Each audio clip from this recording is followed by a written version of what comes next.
समय आ गया जब हम में से किसी न किसी को मानव रूप में अवतरित होते रहना पड़ेगा।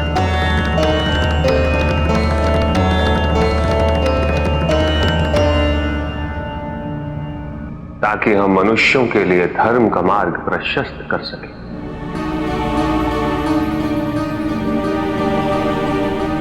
इस कार्य में सबकी भूमिका अत्यंत महत्वपूर्ण होगी।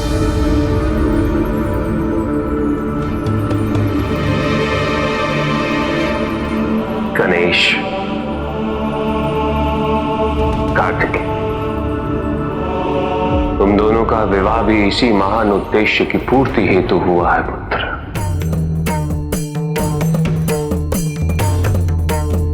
अब तुम्हें अपने परिवार से अपने दायित्व निभाने होंगे।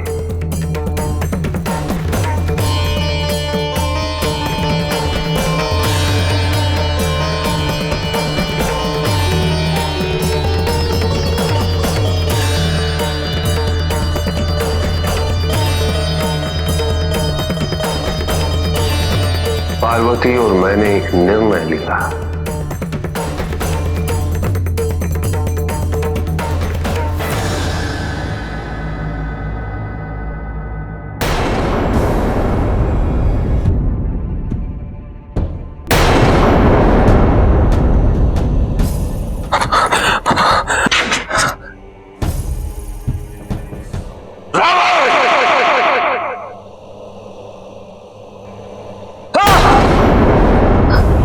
स्वामी, क्या हुआ?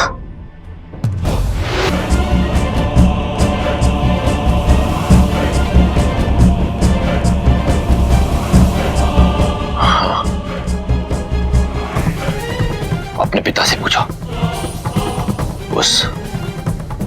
उस व्यू की रचना में कितना समय शेष है।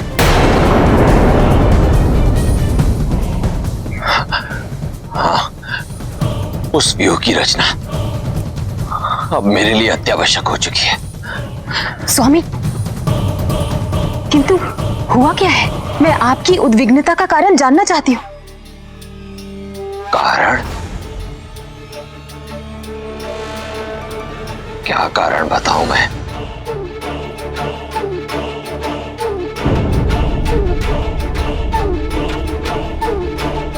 देखकर तो आ रहा हूं मैं, अपनी आंखों से तो देखकर आ रहा हूं।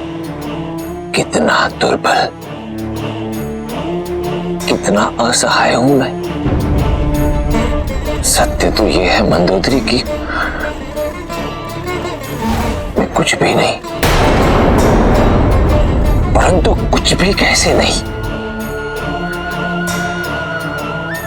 ऐसा कैसे संभव? मुझे और शक्तिशाली बनना होगा।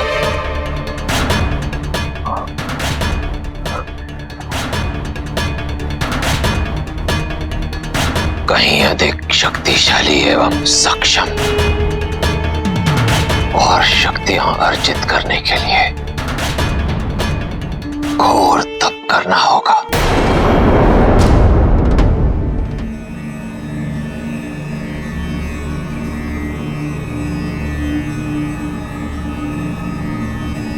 हम अपने परिवार को चारों दिशाओं में स्थापित करें। कार्तिकेय, तुम दक्षिण क्षेत्र से भली भांति परिचित हो पुत्र। तुम अपनी पत्नी सहित दक्षिण का दायित्व संभालो।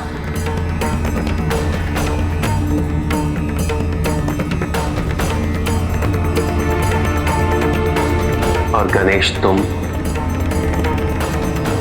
अपनी दोनों पत्नियों के साथ पश्चिम का दायित्व संभालो।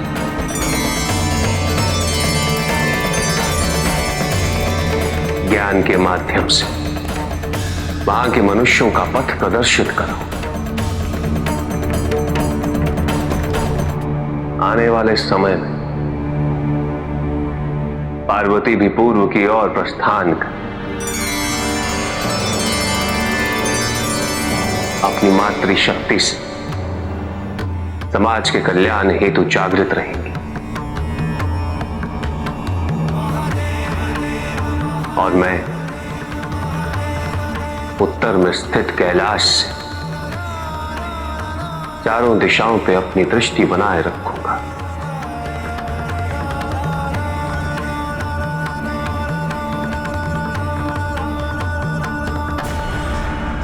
गणेश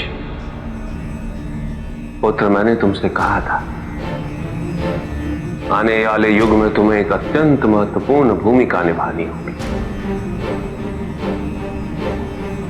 वो समय आने वाला है। मैं शीघ्र ही तुम्हें उस कार्य की पूर्ति हेतु बुलाऊंगा। पिताजी, मैं आपको वचन देता हूं कि मैं अवश्य आऊंगा। और आप तो जानते हैं कि एक बार मैंने वचन दे दिया तो दे दिया।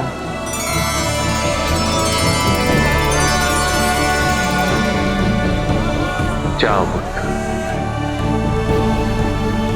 अपने नए दायित्व की यात्रा आरंभ करो।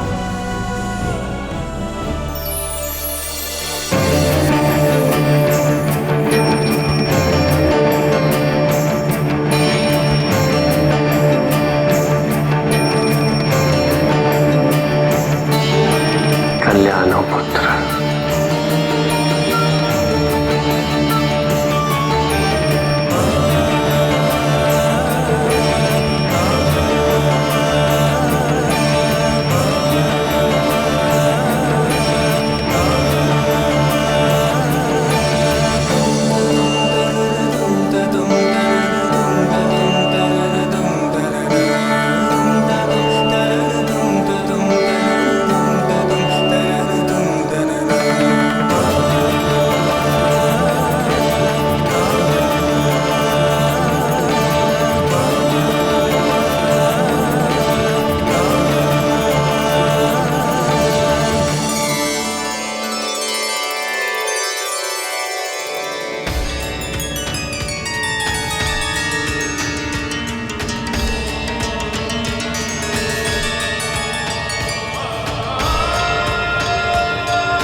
सूर्य उदय होने वाला।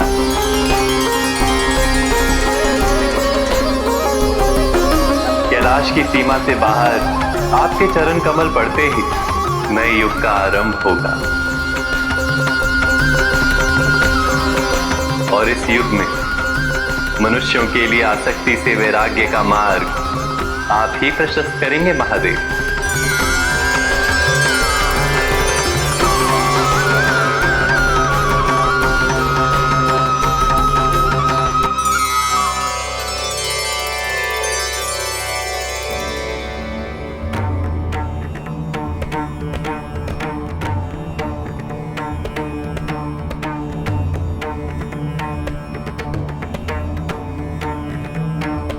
नंदी,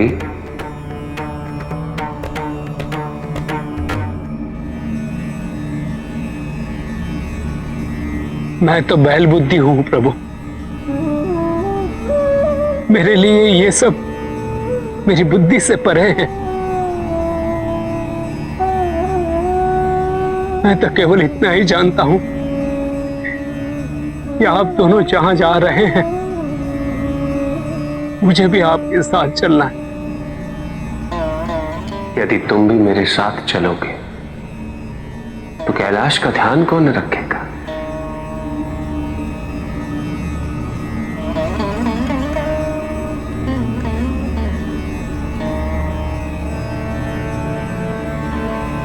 और हो सकता है शीघ्र ही मैं तुम्हें किसी कार्य के लिए बुलाऊं। अवश्य प्रभु, अवश्य।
इस बार तुम्हारी साधना से मुझे प्रसन्नता हुई है रावण।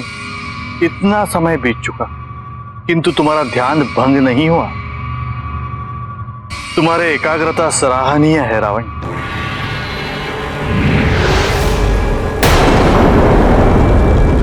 ये एकाग्रता आवश्यक ही पितामह, क्योंकि मुझे केवल शक्ति की प्रचंडता नहीं अपितु शक्ति की विविधता भी अर्जित करनी थी।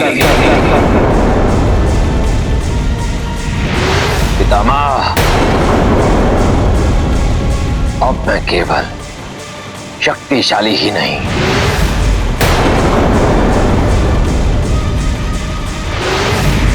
अपितु विभिन्न शक्तियों का स्वामी बन गया हूं।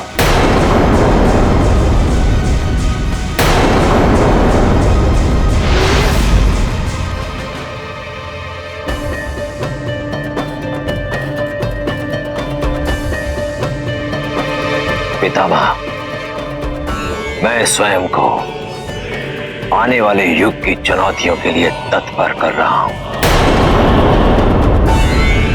परंतु आपकी सहायता के बिना मुझे यह ज्ञात कैसे होगा कि इस आने वाले युग में मेरे लिए क्या निहित है। तुमने मुझे बारंबार यही एक प्रश्न किया है रावण,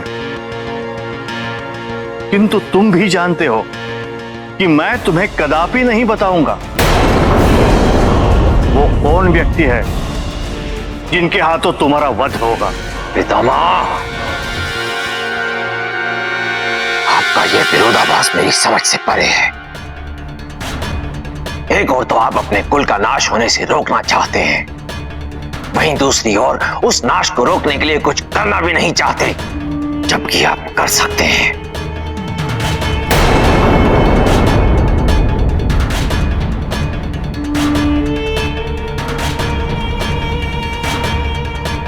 अच्छा, यही बता दीजिए, क्या उसका जन्म हो चुका है?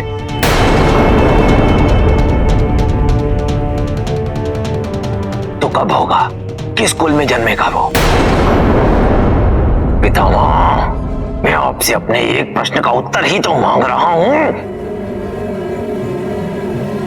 आपका ये मौन उसकी रक्षा कर रहा है जो हमारे कुल का नाश कर देगा। आप अपने कुल के ऊपर उस व्यक्ति को प्राथमिकता दे रहे हैं।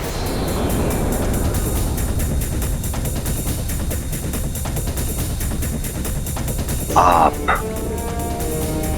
इस प्रश्न का उत्तर नहीं देना चाहते।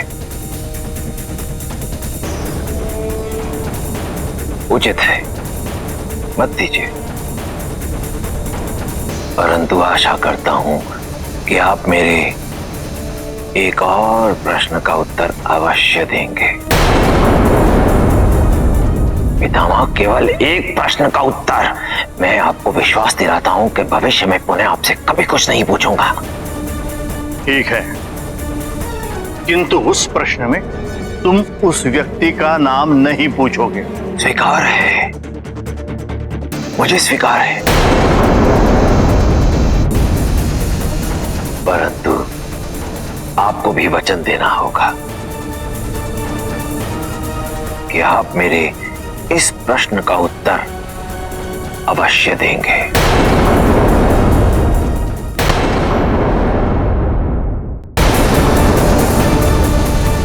तो सुनिए मेरा प्रश्न।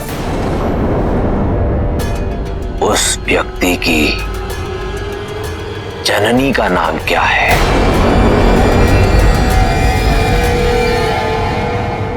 हे प्रभु, मैं अपने वंश के कल्याण हेतु जो कुछ करने जा रहा हूं उसके लिए मुझे क्षमा कीजिए। कौशल्या। कौशल्या। रावण, मैं तुमसे किसी भी प्रकार की मूर्खता की अपेक्षा नहीं करता हूं। नहीं नहीं पितामह, कोई मूर्खता नहीं करूंगा, कोई मूर्खता नहीं।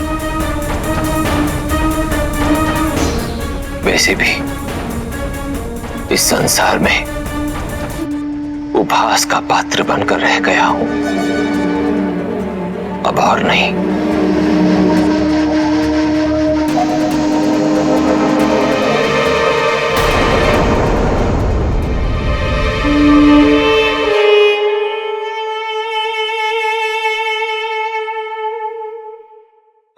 कौशल्या।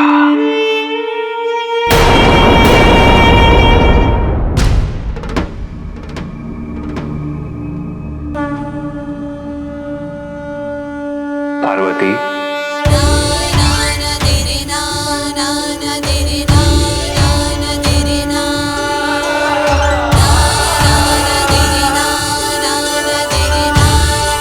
नए युग का आरंभ हमारे नए रूप के साथ होगा।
तथास्तु। महादेव महादेव महादेव महादेव महादेव महादेव। आप इतनी देर से इन्हें देख के मुस्कुरा क्यों रहे हैं स्वामी? कौन है ये? और आपने तथास्तु क्यों कहा?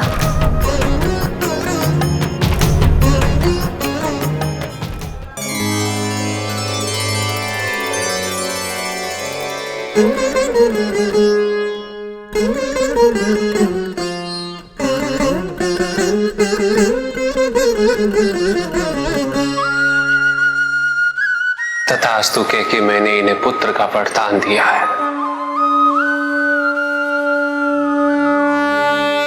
इन्हें यह ज्ञात नहीं है कि नारायण के मानव अवतार की जननी ये स्वयं होने वाली है कौशल्या।